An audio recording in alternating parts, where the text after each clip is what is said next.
வணக்கம்.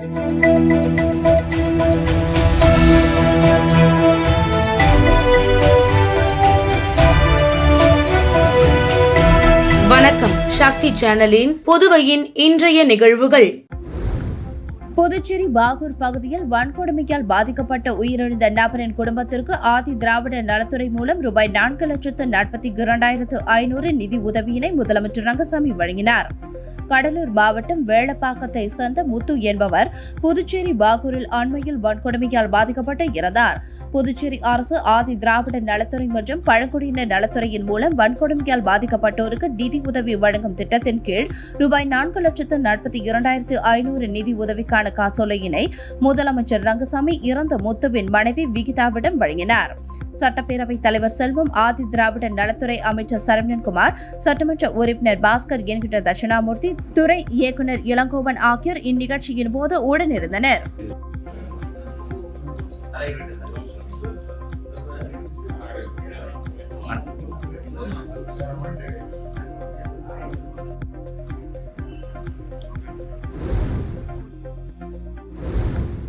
மருத்துவ முதுநிலை படிப்பில் மாநில உரிமையை பறிக்கும் வகையில் 50% இடஒதுக்கீடு ரத்து செய்து தீர்ப்பு வழங்கிய நிலையில் இந்த தீர்ப்பை எதிர்த்து புதுச்சேரி அரசு சார்பில் மறுசீராய்வு மனு தாக்கல் செய்ய வேண்டும் என அதிமுக மாநில செயலாளர் அன்பழகன் முதலமைச்சர் ரங்கசாமியை சந்தித்து மனு அளித்து வலியுறுத்தினார்.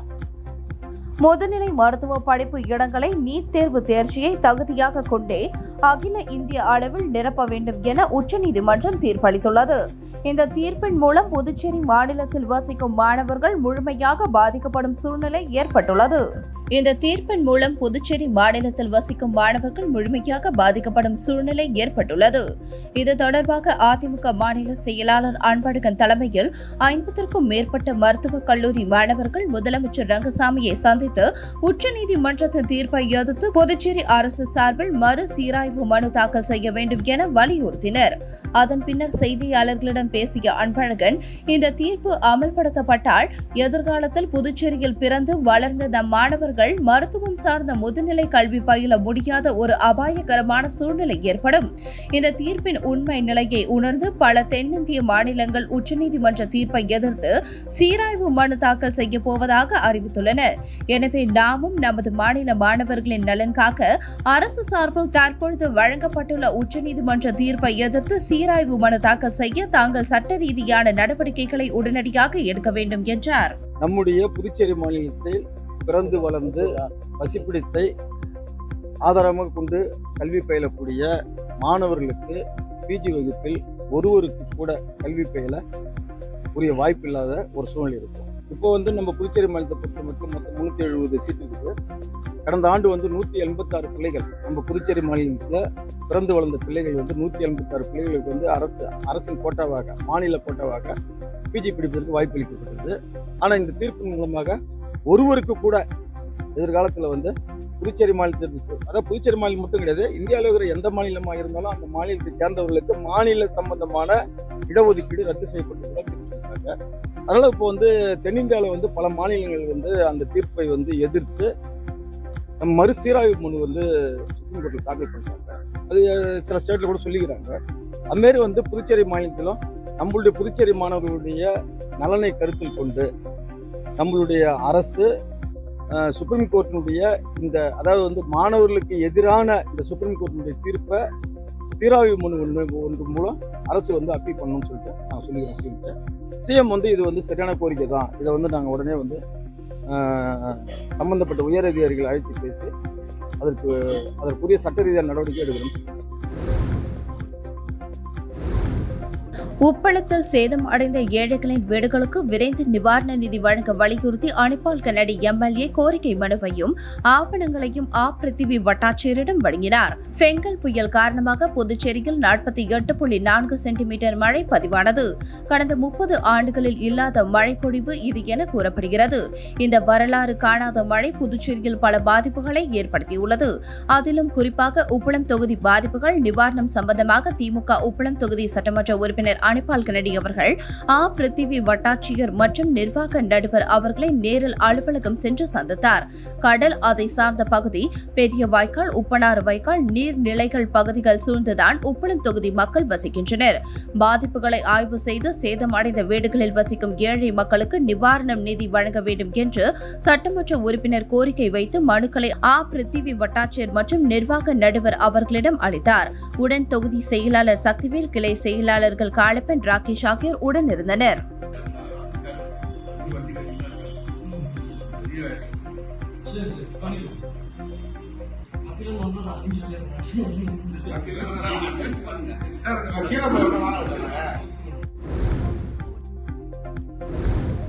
திருபுவனை தொகுதியில் உள்ள அரசு பள்ளிகளில் பொதுத் தேர்வு எழுதும் மாணவ மாணவிகளுக்கு கல்வி உபகரணங்களை சட்டமன்ற உறுப்பினர் அங்காளன் வழங்கினார்.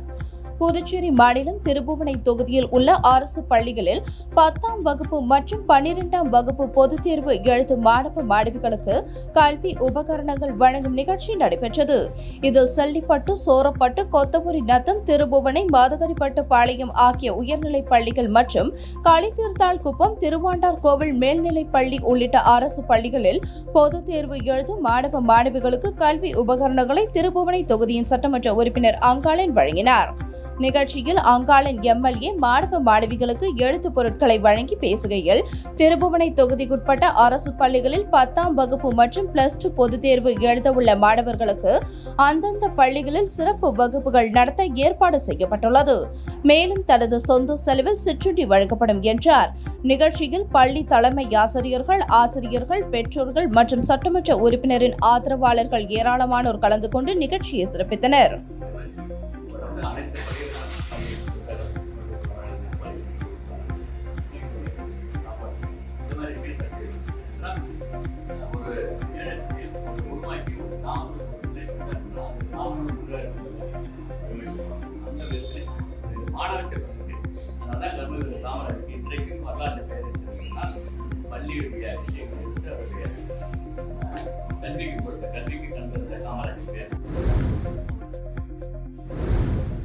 வம்புப்பட்டு அரசு தொடக்க பள்ளியில் மாணவர்களின் கல்வி கற்றல் திறனை மேம்படுத்தும் வகையில் LED டிவி, ப்ரொஜெக்டர் மற்றும் ஸ்கிரீன் ஆகியவற்றை சட்டமன்ற உறுப்பினர் அங்காளன் தனது சொந்த செலவில் வழங்கினார்.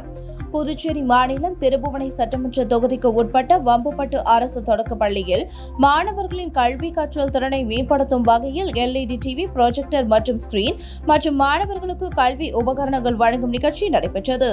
இதில் திருபுவனை தொகுதியில் சட்டமன்ற உறுப்பினர் அங்காளன் கலந்து கொண்டு விழாவிற்கு தலைமை தாங்கி தனது சொந்த செலவில் LED டிவி, ப்ரொஜெக்டர், ஸ்கிரீன் மற்றும் மாணவர்களுக்கு கல்வி உபகரணங்களை வழங்கினார். மேலும் வம்புப்பட்டு கிராமத்தில் உள்ள முதியவர்களுக்கு தொடர் நோய்க்கான சர்க்கரை மற்றும் BP அதற்கான மருந்துகளை வழங்கினார். மேலும் பள்ளியின் மதில் சுவர் வர்ணம் தீட்டுவதற்காக தனது சொந்த நிதியில் 15,000 மதிப்புள்ள பெயிண்டினை வழங்கினார். தொடர்ந்து சட்டமன்ற உறுப்பினரின் பிறந்தநாள் விழா பள்ளியில் மாணவர்கள் மத்தியில் கேக் வெட்டி இனிப்பு வழங்கி வெகு விமர்சையாக கொண்டாடினார். இந்நிகழ்ச்சியில் பொதுமக்கள், சட்டமன்ற உறுப்பினரின் ஆதரவாளர்கள், மாணவர்களின் பெற்றோர்கள் என ஏராளமானோர் கலந்து கொண்டனர்.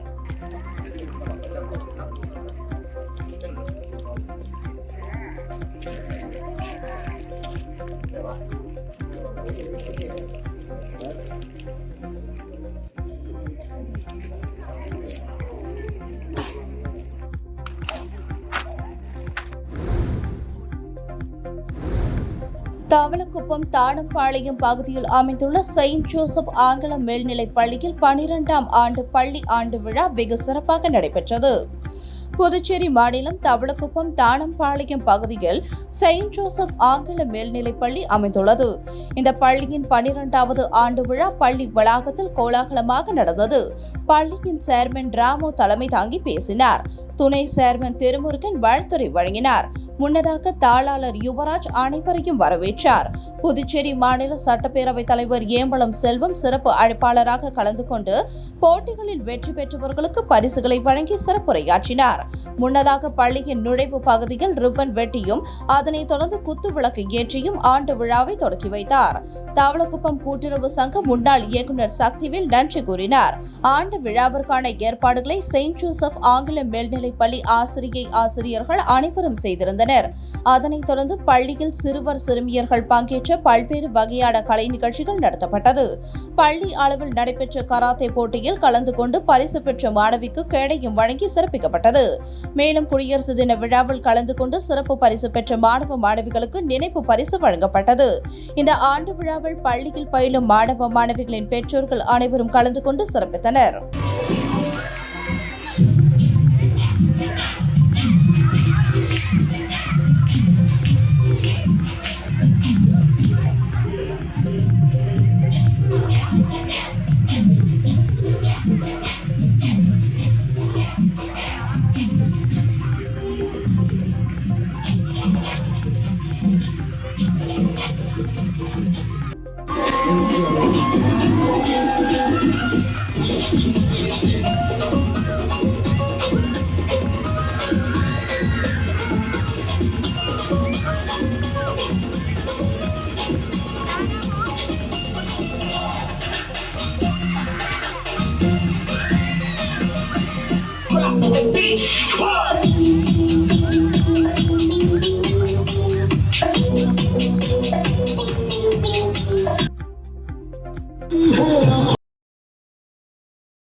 புதுச்சேரி அருகே விடுதலை சிறுத்தைகள் கட்சியின் நிர்வாகியை கத்தியால் வெட்டிய 5 பேரை கோட்டக்குப்பம் போலீசார் கைது செய்தனர். புதுச்சேரி அருகே கோட்டக்குப்பம் அடுத்த இந்திரா நகர் பகுதியை சேர்ந்தவர் ஷெரீப். இவர் விடுதலை சிறுத்தைகள் கட்சியில் நகர பொருளாளராக இருந்து வருகிறார். இவரது மகன் யூசுப் இருவருக்கும் கோட்டைமேடு பகுதியை சேர்ந்த இளைஞர்கள் சிலருக்கும் முன்விரோதம் இருந்து வந்துள்ளது. இதனிடையே கடந்த 2ஆம் தேதி கோட்டமேடு பகுதிக்கு கேபிள் வேலை சம்பந்தமாக சென்றபோது அப்பகுதி இளைஞர்கள் யூசுப்பை தாக்கியுள்ளனர். தகவல் அறிந்து வந்த யூசுப்பின் தந்தை தனது மகனை தாக்கியவர்களுடன் வாக்குவாதத்தில் ஈடுபட்டார். அருகில் இருந்த ஊர் முக்கியஸ்தர்கள் சமாதானம் செய்து அனுப்பி வைத்தனர். மேலும் இவ்விவகாரத்தில் ஆத்திரம் அடங்காத இளைஞர்கள் ஒன்று கூடி மது அருந்தி ஷெரீப்பை தாக்க திட்டமிட்டனர். அன்றைய தினம் வீட்டில் உள்ளவர்களுக்கு இரவு உணவு வாங்கிக் கொண்டு தனது பைக்கில் பழையப்பட்டின பாதை வழியாக சென்று கொண்டிருந்த ஷெரீப்பை தடுத்து நிறுத்தி வாக்குவாதத்தில் ஈடுபட்டனர். அப்பொழுது அவர்கள் மறைத்து வைத்திருந்த கத்தியை கொண்டு ஷெரீப்பின் தலை, முதுகு, கை உள்ளிட்ட பகுதிகளில் சரமாரியாக வெட்டினர். அவர்களிடம் இருந்து தப்பி கூச்சலிட்டு ஓடிய ஷெரீப்பை அருகில் இருந்த உறவினர்கள் மீட்டு புதுச்சேரி அரசு மருத்துவமனையில் சிகிச்சைக்கு அனுப்பி வைத்தனர். இந்த தாக்குதலுக்கு சம்பவம் குறித்து கோட்டக்குப்பம் காவல் நிலையத்தில் ஷெரீப் புகார் அளித்திருந்தார். புகாரின் பெயரில் இன்ஸ்பெக்டர் விஸ்வநாதன் வழக்கு பதிவு செய்து விசாரணை நடத்தி வந்தார்.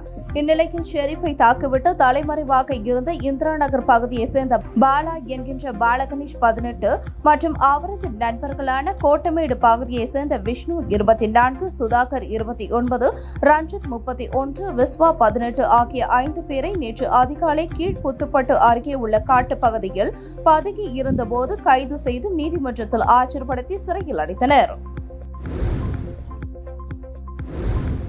புதுச்சேரி டிஐஜி நண்பர்களிடம் அத்துமீறிய 4 போலீசார் அதிரடியாக இடமாற்றம் செய்யப்பட்டுள்ளனர்.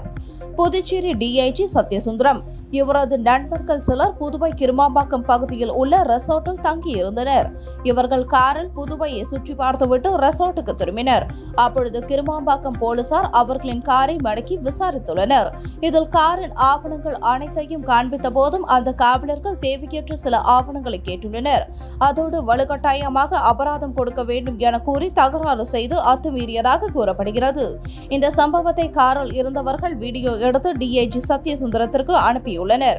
இதனையடுத்து கிருமாம்பாக்கம் போலீஸ் நிலைய கேட்டுகள் ஞானமூர்த்தி, திவித்ரசன், நவீன்காந்த் மற்றும் போலீஸ்காரர் ஜெயபிரகாஷ் நாராயணன் ஆகியோர் அதிரடியாக ஆயுதப்படைக்கு இடமாற்றம் செய்யப்பட்டுள்ளனர். இதற்கான உத்தரவை போலீஸ் தலைமையக எஸ்பி சுபம் கோஷ் பிறப்பித்துள்ளார்.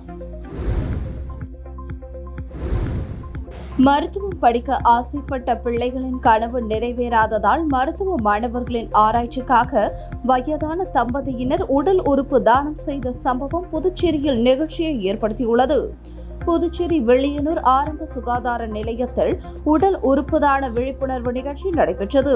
இந்நிகழ்ச்சியில் பங்கேற்று வெள்ளியனூர் மணவெளி ஐயனார் கோவில் வீதியை சார்ந்த கிருஷ்ணன் 85, அவரின் மனைவி உமா மகேஸ்வரி 75 தம்பதியர் மற்றும் வெள்ளியனூர் கேசவப்பிரியா நகர் லூர்து நகர் எக்ஸ்டென்ஷன் பகுதியை சார்ந்த லதா 50 3 பேரும் தங்களின் இறப்புக்கு பின் தங்களின் உடலை கதிர்காமம் இந்திரா காந்தி அரசு மருத்துவக் கல்லூரிக்கு மருத்துவம் பயிலும் மாணவர்களின் ஆராய்ச்சிக்காக உடல் உறுப்பு தான பதிவு செய்ய முன் வந்தனர். சுகாதார உதவி ஆய்வாளர் ஐயனார் விண்ணப்பங்களை பூர்த்தி செய்து இந்திரா காந்தி அரசு மருத்துவக் கல்லூரியில் பதிவு செய்த உடல் உறுப்பு தான பதிவு அடையாள அட்டையை வழங்கி பாராட்டினார். உறுப்பு தானம் செய்த உமா மகேஸ்வரி கூறும்போது, தங்களது பிள்ளைகள் மருத்துவம் படிக்க வேண்டும் என்று ஆசைப்பட்டோம். அது முடியாத ஒரு நிலையில் தனது மற்றும் தனது கணவரின் உடலை மருத்துவக் கல்லூரி மாணவ மாணவர்களின் ஆராய்ச்சிக்கு தங்களது இறப்புக்கு பிறகு வழங்க இருப்பதாக தெரிவித்தார்.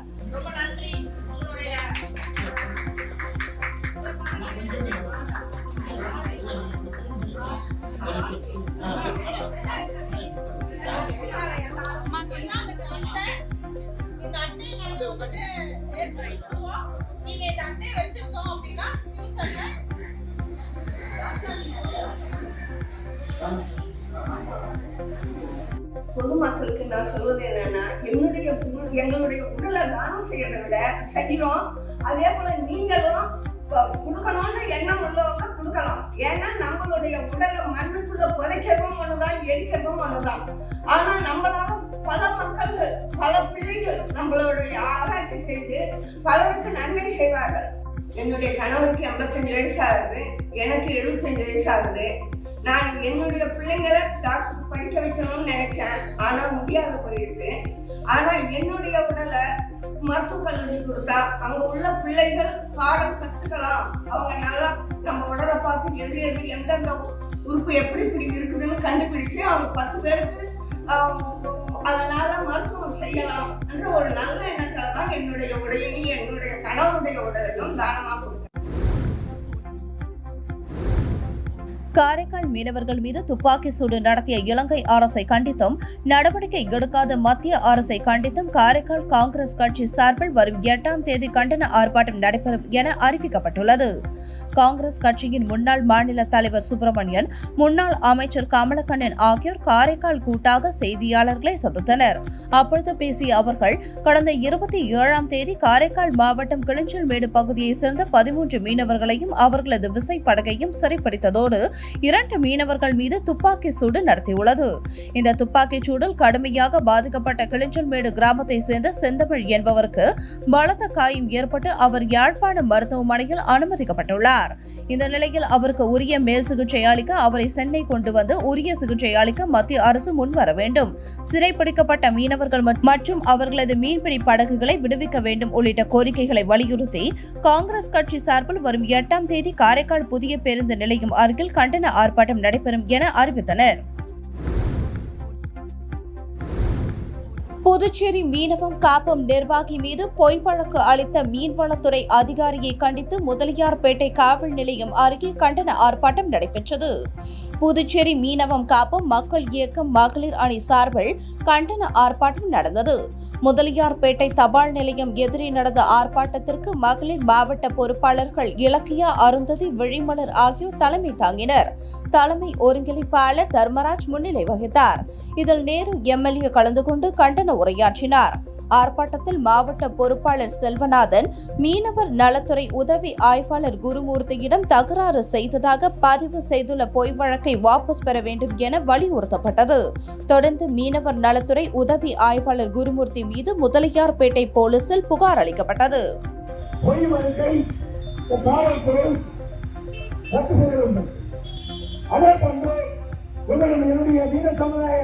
மக்களை தொடர்ந்து ஒரு வருடமாக வரவழைச்சிருக்க ஆராய்ச்சி அவருடைய பணியாளர் கேட்ட கோரிக்கைகளை செய்து கொடுத்தாங்க.